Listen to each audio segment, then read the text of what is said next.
Please welcome to speak to us the funniest man on earth, a performer of legendary comic genius, a children's book author of profound depth, an individual of enormous compassion who is doing so much to make our world a better place, the great Jim Carrey.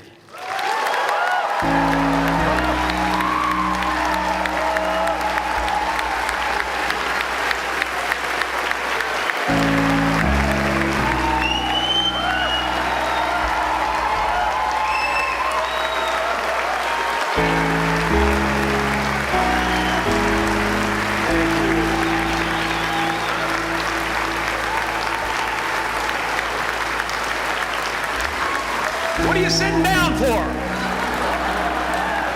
I was gonna milk that for a while. You guys can stretch that out in post, right? You can make that longer in the edit. Thank you, Bevan. Thank you all. J Guru Dev.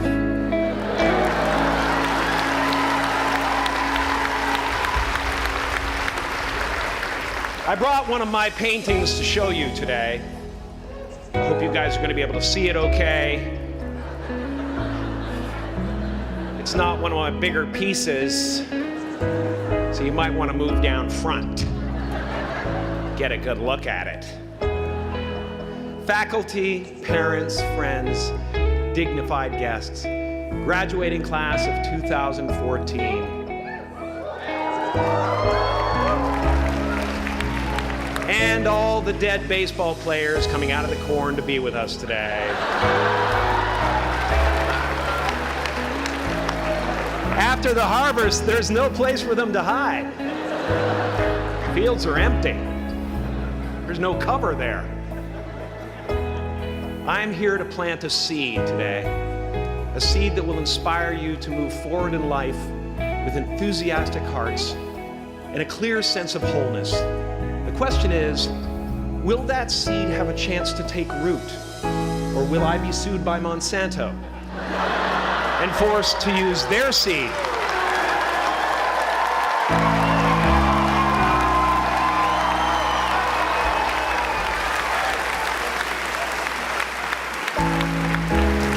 Which may not be totally Ayurvedic. Excuse me if I seem a little bit low energy today, whatever this is. I slept with my head to the north last night. Oh man! Oh man! You know how that is, right, kids? Yeah. Woke up right in the middle of Pitta, couldn't get back to sleep till Vata rolled around. Crazy.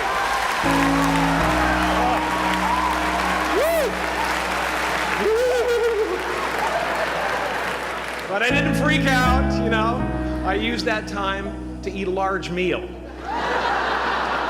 Connect with someone special on Tinder. Because life doesn't happen to you, it happens for you. How do I know this? I don't, but I'm making sound, and that's the important thing. That's what I'm here to do.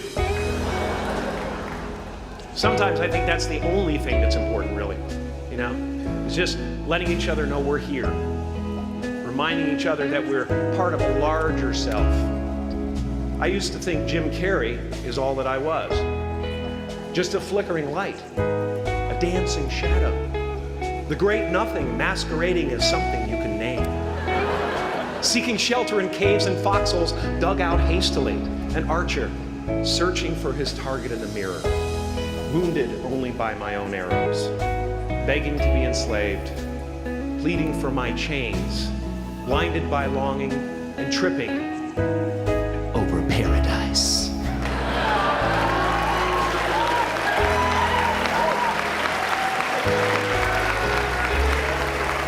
Can I get an amen? You didn't think I could be serious, did you? I don't think you understand who you're dealing with. I have no limits.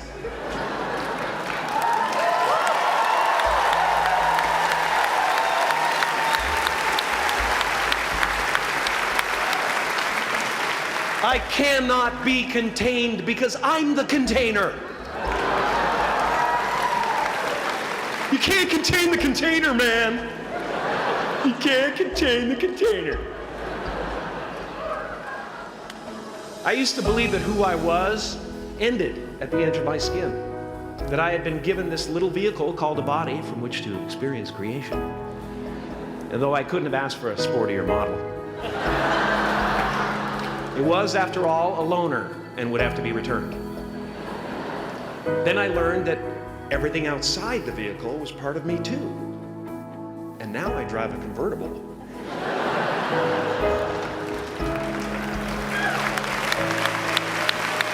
Yeah, man. Top down, wind in my hair. Woo! I am elated and truly excited to be present and fully connected to you at this important moment in your journey. I hope you're ready to open the roof and take it all in. Okay, 4 more years then. They're obviously not ready. Just need some more cutting. I want to thank the trustees, the administrators, the faculty of MUM for creating an institution worthy of Maharishi's ideals of education, a place that teaches knowledge and experience, the knowledge and experience necessary to be productive in life, as well as enabling the students through transcendental meditation and ancient Vedic knowledge to slack off twice a day for an hour and a half.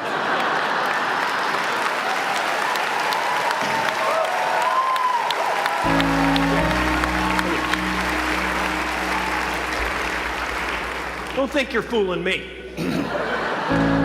But I guess it has some benefits. It does allow you to separate who you truly are and what's real from the stories that run through your head. You have given them the ability to walk behind the mind's elaborate set decoration and to see that there's a huge difference between a dog that is going to eat you in your mind and an actual dog that is going to eat you.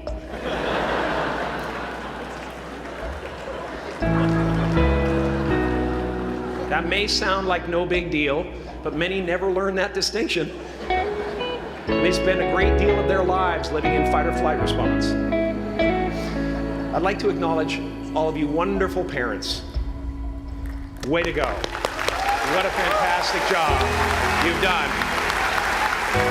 For your tireless dedication, your love, your support, most of all, for the attention that you paid to your children. I have a saying, beware the unloved, because they will eventually hurt themselves or me. But when I look at this group here, you know, I feel really safe. I do. I'm just going to say it. My room is not locked. My room is not locked. No doubt some of you will turn out to be crooks. But white-collar stuff, you know, Wall Street, that type of thing, you know, crimes committed by people with self-esteem. Stuff parents can still be proud of in a weird way. And to the graduating class of 2017, -3, you didn't let me finish. Congratulations. Yes. Give yourself a round of applause, please. Please.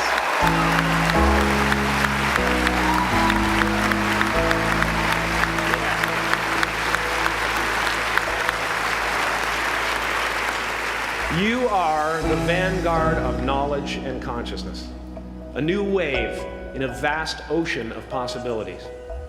On the other side of that door, there's a world starving for new ideas, new leadership. I've been out there for 30 years. She's a wildcat. Oh, she'll rub up against your leg and purr until you pick her up and start petting her, and then out of nowhere, she'll swat you in the face.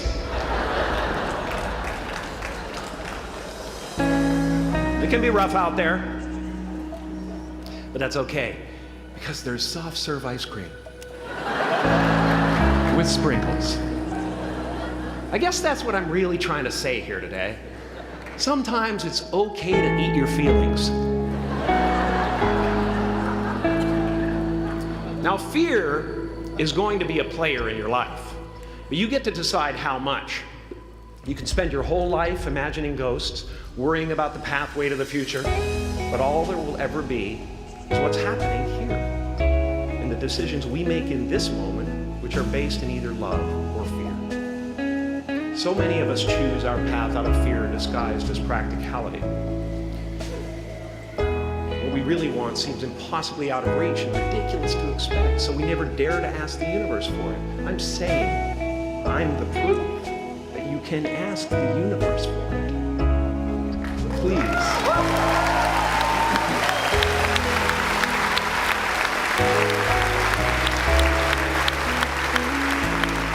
And if it doesn't happen for you right away, it's only because the universe is so busy fulfilling my order.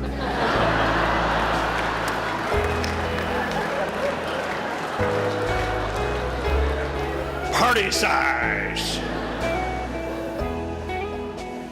My father could have been a great comedian, but he didn't believe that that was possible for him. And so he made a conservative choice. Instead, he got a safe job as an accountant. And when I was 12 years old, he was let go from that safe job. And our family had to do whatever we could to survive. I learned many great lessons from my father, not the least of which was that you can fail at what you don't want. So you might as well take a chance on doing what you love.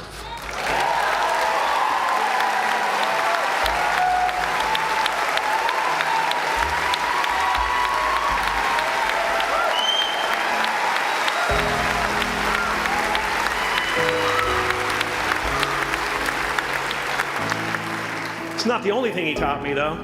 You know, I watched the effect of my father's love and humor and how it altered the world around me. And I thought, that's something to do. That's something worth my time. It wasn't long before I started acting up. You know, people would come over to the house and they'd be greeted by a 7-year-old throwing himself down a large flight of stairs. They would say, "What happened?" And I would say, "I don't know. Let's check the replay." I'd go back to the top of the stairs and come back down in slow motion.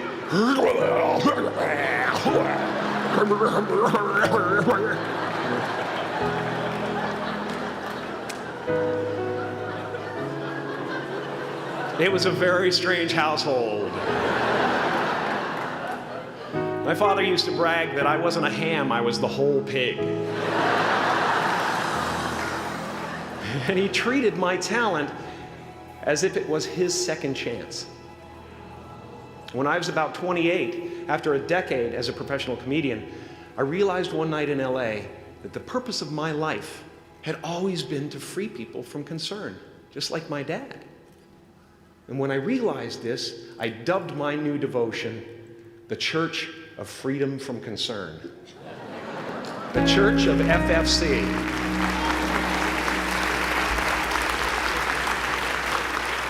And I dedicated myself to that ministry. What's yours? How will you serve the world? What do they need that your talent can provide? That's all you have to figure out. As someone who's done what you're about to go and do, I can tell you from experience, the effect you have on others is the most valuable currency there is.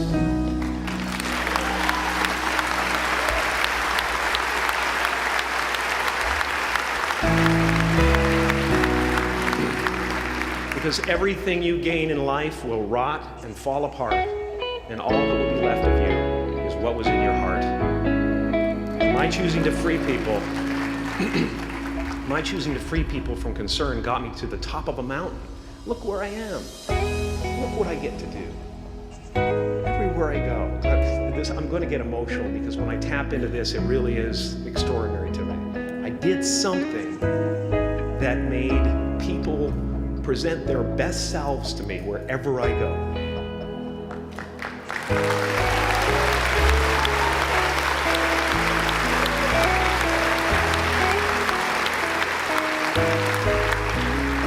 I am at the top of the mountain, and I was, and the only one I hadn't freed was myself, and that's when my search for identity deepened. I wondered who I'd be without my fame. Who would I be if I said things that people didn't want to hear? Or if I defied their expectations of me? What if I showed up to the party without my Mardi Gras mask and refused to flash my breasts for a handful of beads? I'll give you a moment to wipe that image out of your mind. But you guys are so ahead of the game. You already know who you are.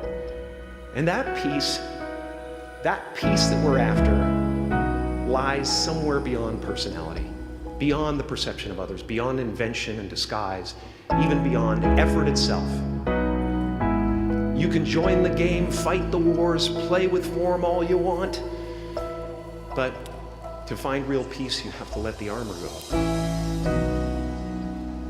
Your need for acceptance can make you invisible in this world. Don't let anything stand in the way of the light that shines through this form. Risk being seen in all of your glory.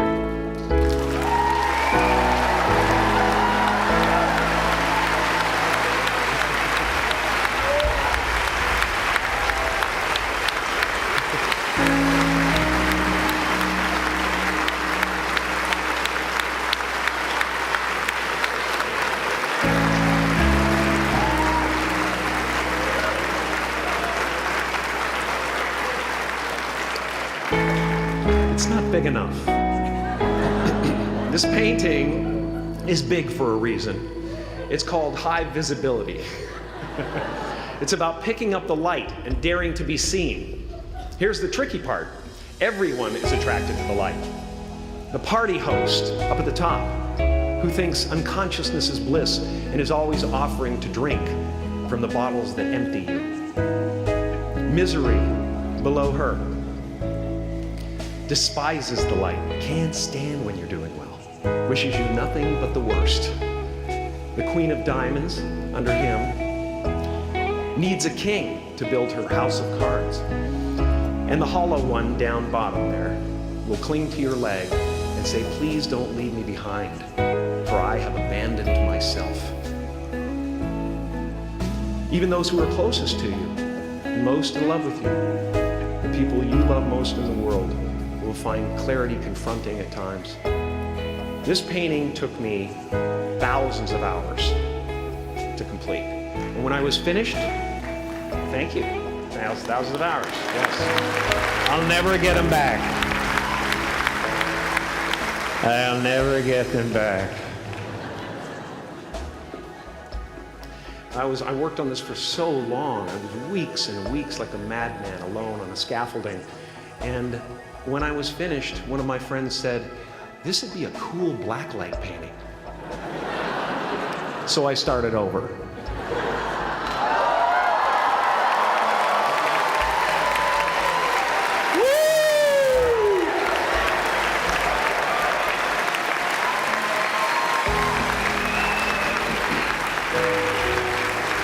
Welcome to Burning Man. Some pretty crazy characters up there, but better up there than in here. You know, painting is one of the ways, thank you. Painting is one of the ways I free myself from concern, a way to stop the world through total mental, spiritual, and physical involvement. But even with that comes a feeling of divine dissatisfaction, because ultimately, we're not the avatars we create. We're not the pictures on the film stock.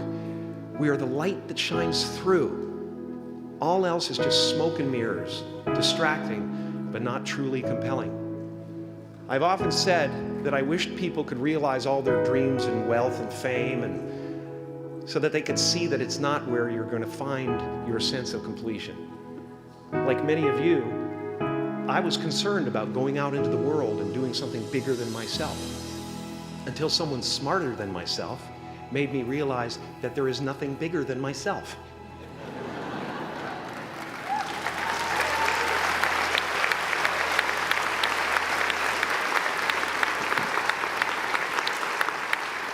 My soul is not contained within the limits of my body. My body is contained within the limitlessness of my soul. One unified field.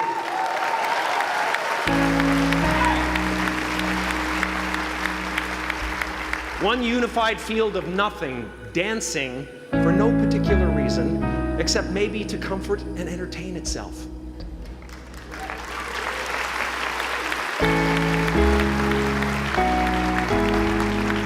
As that shift happens in you, you won't be feeling the world, you'll be felt by it. You'll be embraced by it.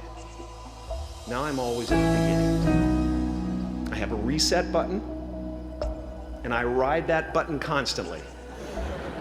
Once that button is functioning in your life, there's no story that the mind could create that will be as compelling. The imagination is always manufacturing scenarios, both good and bad, and the ego tries to keep you trapped in the multiplex of the mind.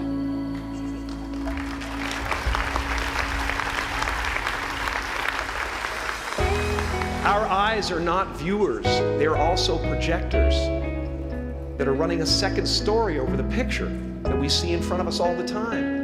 Fear is writing that script, and the working title is, I'll Never Be Enough.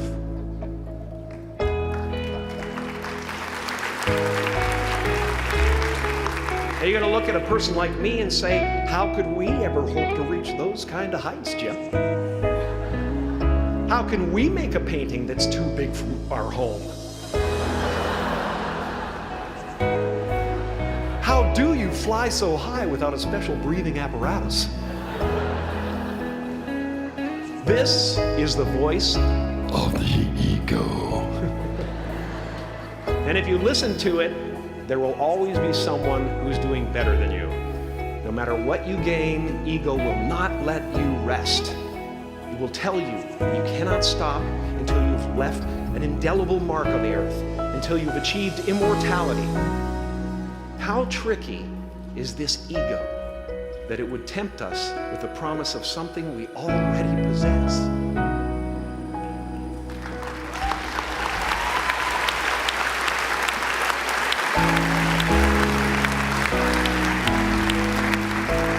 So, I just want you to relax.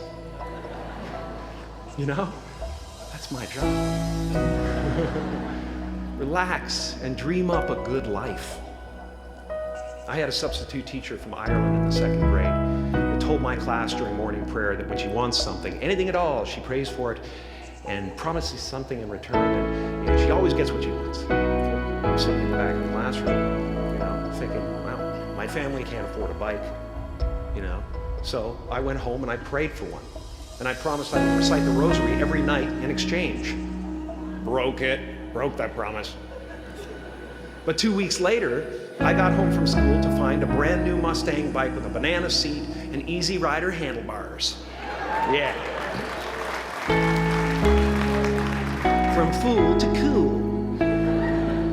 My family informed me that I had won the bike in a raffle that a friend of mine had entered my name in without my knowledge whatsoever. So that type of thing has been happening to me ever since. As far as I can tell, it's just about letting the universe know what you want and working toward it while letting go of how it comes to pass.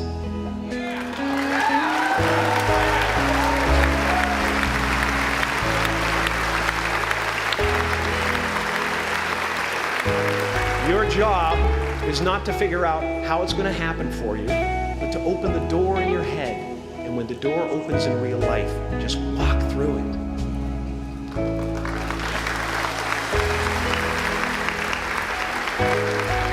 And don't worry if you miss your cue, because there's always doors opening. They keep opening. And when I say life doesn't happen to you, it happens for you, I really don't know if that's true. I'm just making a conscious choice to perceive challenges as something beneficial so that I can deal with them in the most productive way. You'll come up with your own style. That's part of the fun. Oh, and why not take a chance on faith as well?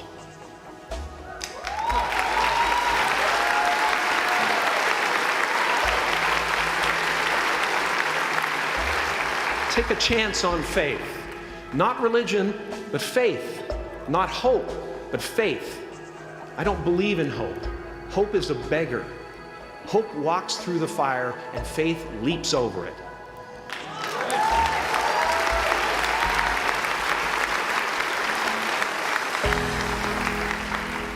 You are ready and able to do beautiful things in this world. And after you walk through those doors today, You will only ever have two choices, love or fear. Choose love, and don't ever let fear turn you against your playful heart. Thank you so much. Thank you, Dad. I'm so honored.